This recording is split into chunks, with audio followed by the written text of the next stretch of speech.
Let's make some giant fake heart macarons for Valentine's Day. So to make the macarons, I'm using these heart bases. They are 6 inches by 6 inches by 2 inches, and I am cutting it in half with my hot knife. Just do as best as you can. It doesn't have to be perfect. You're gonna end up sanding the inside to make it a little bit smoother, and the inside is going to be the inside of your macaron, and it won't show anyway. I do have these hearts in my shop, glamcandyboutique.etsy.com, in 2 sizes. So I'm starting with a heavy grit, an 80 grit sandpaper, and I'm just smoothing what will be the inside of the macaron, cutting off little excess pieces, stuff like that, just trying to get a level surface on the inside.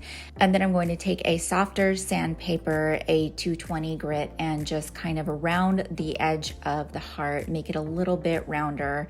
It doesn't have to be perfect. Next, I'm going to paint 2 of the hearts in a vibrant, rich red, just with acrylic craft paint.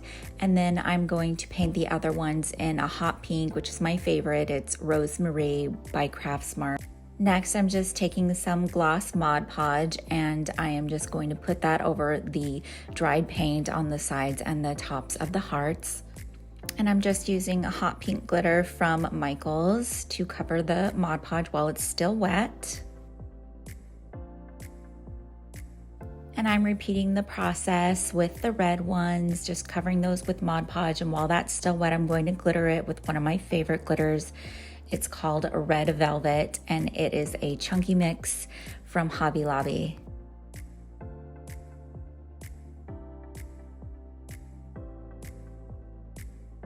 Now I'm taking 2 of the styrofoam discs that you can get at Dollar Tree. They're 5 inches. And I'm going to cut them so that they fit inside the heart. It's not going to be perfect. It's not going to be pretty. You're just trying to get it to fit on the inside of the heart. And I'm just doing this so that I'm not using so much filling in the center.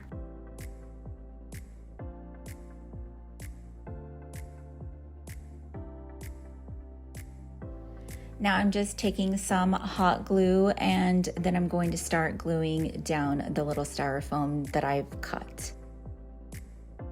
And this is what your macaron should look like at this point.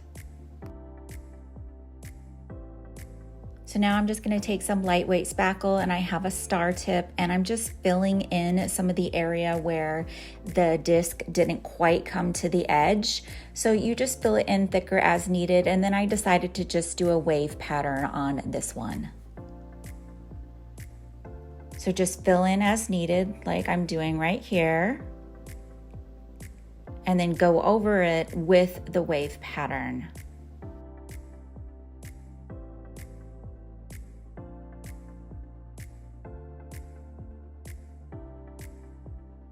Now for this one, I'm filling in the extra empty space as well. I started to do the same wave pattern, but then I thought it might be fun to do something a little bit different. I decided to do a little swirl rose pattern. So I'm just filling in the extra space and then going over that with the swirly rose pattern.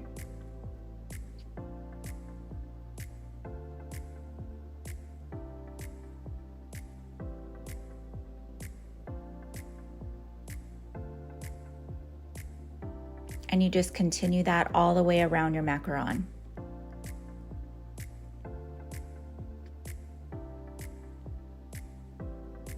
Now you might have little peaks like that just from pulling up on the spackle, and you can just tap them down with your finger or a damp paintbrush.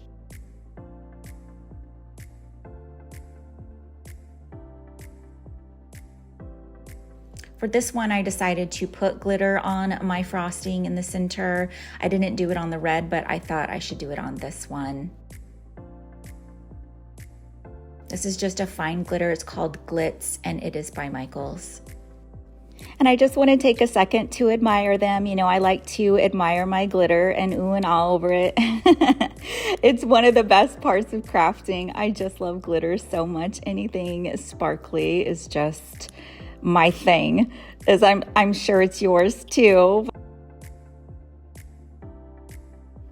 Now, I like to do an edge on my macarons. It just looks more authentic to me. You know how they have that little ruffle around them?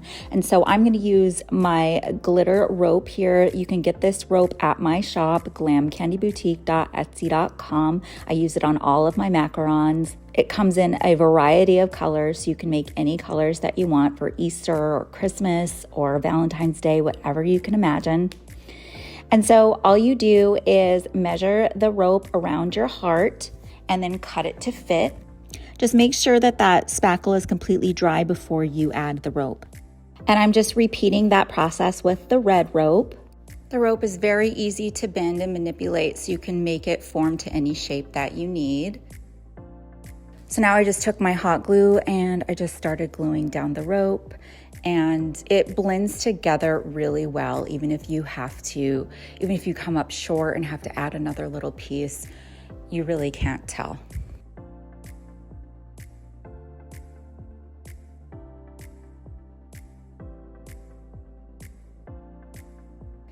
And then you just repeat the process on the other side, and then also I'm going to do my red macaron.